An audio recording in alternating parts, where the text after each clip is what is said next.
اعوذ باللہ من الشیطان الرجیم بسم اللہ الرحمن الرحیم۔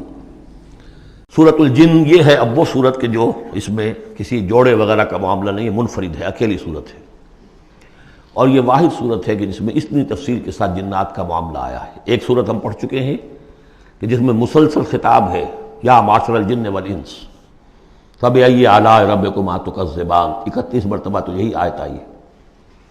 یا یہ صورت ہے کہ جس میں ایکسکلوسیو جو ہے ان کا معاملہ آ رہا ہے۔ یہ بھی ہو سکتا ہے کہ یہ کوئی اور واقعہ ہو، اور یہ بھی ہو سکتا ہے یہ وہی واقعہ جو سورہ احقاف کا ہے، وہ تو جا کر انہوں نے جو کچھ کیا اللہ تعالیٰ نے وہ خبر ہمیں دے دی۔ اب یہاں پر حضور کو بھی وحی کے ذریعے سے مطلع فرمایا اور مزید تفاصیل آ گئی۔ یہ بھی ہو سکتا ہے یہ اور جنات ہو۔ بسم اللہ الرحمن الرحیم۔ قل اوحی الی انہ استمع نفر من الجن، کہہ دیجئے اے نبی کہ میری جانب وحی کی گئی ہے کہ جنوں کی ایک جماعت نے سنا۔ کس کو سنا؟ قرآن کو سنا۔ فقالوا انا سمعنا قرآنا عجبا، انہوں نے کہا ہم نے سنا ہے ایک بہت ہی دل کو لبھانے والا قرآن، یہدی الی الرشد، جو نیکی اور رشد اور ہدایت کی طرف رہنمائی کر رہا ہے۔ فآمنا بہ، تو ہم تو ایمان لے آئے۔ وہ سب بھی میں نے کہا تھا یہ لمحہ فکریہ ہے، ایک دفعہ کیا اجتماع ہے قرآن کا، اور وہ بندے کہاں سے کہاں پہنچ گئے، وہ داعی بن گئے۔ ہمارا کیا حال ہے؟ ہم نے اس معنی میں قرآن کبھی پڑھا ہی نہیں، سنا ہی نہیں۔ سنتے ہیں تو خیبر میل کی سپیڈ سے جو پڑھ رہا ہوتا قاری، 5 دن میں پورا قرآن، 6 دن میں پورا قرآن، اور اشتہار دیے جا رہے ہیں۔ یہ ہے ہمارا ریچول۔ یہاں تو 20 منٹ میں ہو جاتی ہے، یہاں 30 منٹ، یہاں چلو وہاں اور اس سے بھی کم میں ہو جاتی ہے، وہاں چلو۔ قرآن کا نتیجہ تو یہ نکلنا چاہیے وہ آپ کو پوزیس کر لے، جانے نہ دے۔ انا سمعنا قرآنا عجبا یہدی الی الرشد فآمنا بہ ولن نشرک بربنا احدا، اب ہم کبھی بھی اپنے رب کے ساتھ کسی کو شریک نہیں ٹھہرائیں گے۔ وانہ تعالی جد ربنا، اور یقیناً ہمارے رب کی عزت شان بہت بلند ہے۔ ماتخذ صاحبۃ ولا ولدا، اس نے نہیں اختیار کی نہ کوئی بیوی اور جورو، نہ کوئی اولاد۔ وَأَنَّهُ كَانَ يَقُولُ سَفِيهُنَا عَلَى اللَّهِ شَطَطًا، اور یقیناً ہمارا جو بے وقوف ہے بڑا، مراد یہاں پہ ہے وہی عزازیل، ابلیس، لعین، وہ چونکہ ہمارا ذرا بڑا بڑگر ہے، تو وہ جو کچھ کہتا رہا ہے اللہ کے بارے میں، وہ باتیں جو ہیں وہ بہت ہی غلط تھیں، شطط، خلاف حقیقت۔ وَأَنَّا ظَنَنَّا أَن لَّن تَقُولَ الْإِنسُ وَالْجِنُّ عَلَى اللَّهِ كَذِبًا، ہم تو اس گمان میں رہے، خوش گمانی میں، کہ جن اور انسان اللہ تعالیٰ کے اوپر جھوٹ نہیں باندھیں گے، لیکن وہ بدماش تو جھوٹ باندھتا رہا۔ ہم نے اپنی شرافت میں اس کی بات کو مان لیا۔ وَأَنَّهُ كَانَ رِجَالٌ مِّنَ الْإِنسِ يَعُوذُونَ بِرِجَالٍ مِّنَ الْجِنِّ فَزَادُوهُمْ رَهَقًا، اور یہ کہ جو انسانوں میں سے مرد ہیں وہ جنات کے مردوں میں کی حفاظت پکڑتے ہیں۔ یہ ہوتا تھا ان کا طریقہ، وہ سمجھتے تھے کہ بیابان میں جو ہے جنات رہتے ہیں، اور وہ ان کے جو ہیں سردار بھی ہیں۔ تو اب راستے نے پڑاؤ ڈالا ہے جنگل میں، تو سب سے پہلے کہتے تھے کہ ہم اس جنگل کے، اس بیابان کے جنات کی ہم پناہ میں آتے ہیں۔ اب وہ سنتے ہوں گے یہ بے وقوف، یہ آدم کی اولاد، ہمارے تو جد امجد کو نکال دیا گیا جنت سے اس لیے کہ اس کو سجدہ نہیں کیا، یہ ہمیں معبود بنائے بیٹھے ہیں، ہماری پناہ طلب کر رہے ہیں۔ لہذا ان میں اور سرکشی پیدا ہو گئی، اور اکڑ گئے کہ یہ انسان ہو کر یہ ہماری پناہ مانگ رہے ہیں، ہم سے طلب کر رہے ہیں پناہ، تو اس سے ان کے اندر اور زیادہ سرکشی پیدا ہو گئی۔ وَأَنَّهُ كَانَ رِجَالٌ مِّنَ الْإِنسِ يَعُوذُونَ بِرِجَالٍ مِّنَ الْجِنِّ فَزَادُوهُمْ رَهَقًا وَأَنَّهُمْ ظَنُّوا كَمَا ظَنَنتُمْ أَن لَّن يَبْعَثَ اللَّهُ أَحَدًا، اور دیکھو انہوں نے بھی ایسا ہی سمجھا جیسا کہ تم نے سمجھا ہوا ہے کہ اللہ کسی کو نہیں اٹھائے گا۔ اس کے 2 معنی ہیں، یعنی بعد سے بعد الموت کوئی نہیں ہے، مرنے کے بعد جی اٹھنا نہیں ہے، اور یہ بھی کہ شاید اب اللہ کسی اور کو رسول بنا کر نہ بھیجے، ان یبعث اللہ احدا، اس لیے کہ 600 برس بیت چکے تھے۔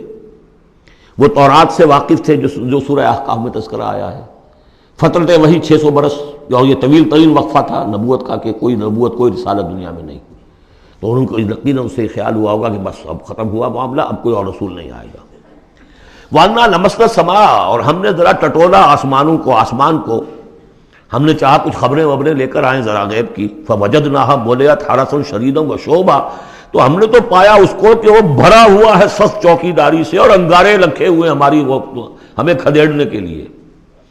یعنی یہ کہ ہمیں معلوم ہو گیا کہ کوئی واقعی وقت ایسا ہے، کیونکہ یہ سارا انتظام خاص طور پر جب کہ وحی نبوت آتی تھی تو اہتمام کر لیا جاتا تھا۔ عام حالات میں کوئی بات نہیں، روح اتر رہے ہیں فرشتے، اور یہ جو ہیں یہ آگ سے بنے ہیں، وہ نوری ہیں یہ ناری ہیں، کچھ نہ کچھ ان سے یارانہ گانٹھ کے کچھ نہ کچھ ان سے لے لیتے تھے، یا یہ کہ اچک لیا، من استرق سرقۃ، کسی نے کوئی چیز جو ہے کہیں سے لے لی۔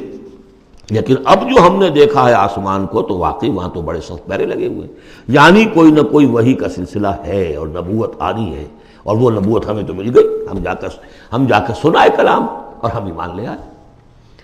وَأَنَّا لَمَسْنَا السَّمَاءَ فَوَجَدْنَاهَا مُلِئَتْ حَرَسًا شَدِيدًا وَشُهُبًا وَأَنَّا كُنَّا نَقْعُدُ مِنْهَا مَقَاعِدَ لِلسَّمْعِ، اور ہم وہاں بیٹھا کرتے تھے، وہاں پہ گھاٹ میں بیٹھا کرتے تھے کچھ سنگن لینے کے لیے، مقاعد، مقعد بیٹھنے کی جگہ، مورچہ جہاں پہ بیٹھا جائے، ہم وہاں پر اپنے ٹھکانوں میں بیٹھا کرتے تھے۔ فَمَن يَسْتَمِعِ الْآنَ، لیکن اب اگر کسی نے کچھ سننے کی کوشش کی، يَجِدْ لَهُ شِهَابًا رَصَدًا، وہ پائے گا اپنے واسطے ایک انگارہ گھات میں، میزائل پیچھا کرے گا اس کا۔ وَأَنَّا لَا نَدْرِي أَشَرٌّ أُرِيدَ بِمَنْ فِي الْأَرْضِ أَمْ أَرَادَ بِهِمْ رَبُّهُمْ رَشَدًا۔ معلوم ہوتا بہت بڑے عالم تھے یہ تورات کے جاننے والے، انہوں نے ایک ایسی عظیم بات کہی ہے یہ، ہمیں یہ معلوم نہیں کہ آیا زمین میں بسنے والے ان انسانوں کی کوئی شامت آ گئی ہے یا اللہ نے ان کے لیے کسی بھلائی کا ارادہ کیا ہے۔ رسالت آئے گی تو دو ہی نتیجے ہیں، یا تو کوئی عذاب آنے والا ہے اب، اس لیے کہ وما كنا معذبین حتی نبعث رسولا، یا تو کوئی بہت بڑے پیمانے پر انسانوں کی شامت آنے والی ہے، جیسے قوم نوح، قوم ہود، قوم صالح کا حشر ہوا تھا، وہ ویسا ہی حشر ہونے والا ہے۔ اللہ لا نظری، ہم نہیں جانتے، اشر ارید بمن فی الارض، زمین والوں کے لیے کسی شر کا فیصلہ کیا گیا ہے، ام اراد بہم ربہم رشدا، یا ان کے لیے ان کے رب نے بھلائی کا، خیر کا ارادہ کیا ہے۔ ظاہر بات ہے نبوت اور رسالت محمدی خیر پر منتج ہوئی۔ وَأَنَّا مِنَّا الصَّالِحُونَ وَمِنَّا دُونَ ذَلِكَ، اور دیکھو ہمارے اندر نیک بھی ہیں، جنات نیک بھی رہے ہیں اور دوسری طرح کے بھی ہیں، بد نہیں کہا، یہ ہے حکمت تبلیغ، بروں کو بھی برا نہ کہو، ہاں دوسری قسم کے بھی ہیں، نیک بھی ہے اور دوسری قسم کے بھی ہیں۔ کُنَّا طَرَائِقَ قِدَدًا، ہم تھے مختلف راستوں پر جو کہ ایک دوسرے سے پھٹے ہوئے تھے۔ یہ قددا جو آیا تھا نا، قدت قمیصہ، پھٹ جانا قمیص کا۔ وَأَنَّا ظَنَنَّا أَن لَّن نُعْجِزَ اللَّهَ فِي الْأَرْضِ وَلَن نُعْجِزَهُ هَرَبًا، اور ہم نے یہ جان لیا کہ ہم اللہ کو عاجز نہیں کر سکتے، ہرا نہیں سکتے، نہ زمین میں بھاگ کر، اور ہم کہیں بھاگ کر اور زمین میں اللہ کو شکست نہیں دے سکتے، اس کی پکڑ سے نکل نہیں سکتے۔ وَأَنَّا لَمَّا سَمِعْنَا الْهُدَىٰ آمَنَّا بِهِ، اور ہم نے تو جب وہ ہدایت سنی، الہدا سنا، اس کی استماع ہم نے کیا، ہم تو اس پر ایمان لے آئے۔ فَمَن يُؤْمِن بِرَبِّهِ فَلَا يَخَافُ بَخْسًا وَلَا رَهَقًا، تو جو کوئی بھی ایمان لائے گا اپنے رب پر، اسے کوئی خوف نہیں ہوگا کہ نہ اسے کوئی نقصان دیا جائے گا، نہ اس پر کوئی زبردستی ہوگی، کوئی زیادتی ہوگی، جیسے جیسے ان کے اعمال صالحہ ہیں پورے پورے اللہ تعالیٰ ان کا اجر ان کو دے دے گا۔ وَأَنَّا مِنَّا الْمُسْلِمُونَ وَمِنَّا الْقَاسِطُونَ، اور دیکھو ہمارے اندر وہ بھی ہیں جو فرما بردار ہیں اور وہ بھی ہیں جو بے انصافی کرتے ہیں۔ یہ قسط کے لفظ کے ساتھ سمجھ لیجئے، جب یہ ثلاثی مجرد میں آتا ہے تو قاسط اس میں فاعل بنا، وہ ناانصاف کے معنی میں ہے، یہ باب افعال کے خواص میں سے ہے، سلب ماخذ اس کو کہتے ہیں۔ جب باب افعال میں آئے گا تو اس کے معنی ہے عدل و انصاف، اور جب ثلاثی مجرد میں آئے گا تو ناانصافی۔ قاسطون فمن اسلم فاولئک تحروا رشدا، جو لوگ اسلام لے آئے، اطاعت قبول کر لی، تو انہوں نے تو گویا کہ ڈھونڈ نکالی خیر کی راہ، نیکی کی راہ انہوں نے تلاش کر لی۔ وَأَمَّا الْقَاسِطُونَ، اور جو بے انصاف ہیں، فَكَانُوا لِجَهَنَّمَ حَطَبًا، وہ لوگ جو ہیں پھر جہنم کا ایندھن بن کر رہیں گے۔ یہاں تک ان کی تقریر ہے جو انہوں نے تبلیغ کی ہے۔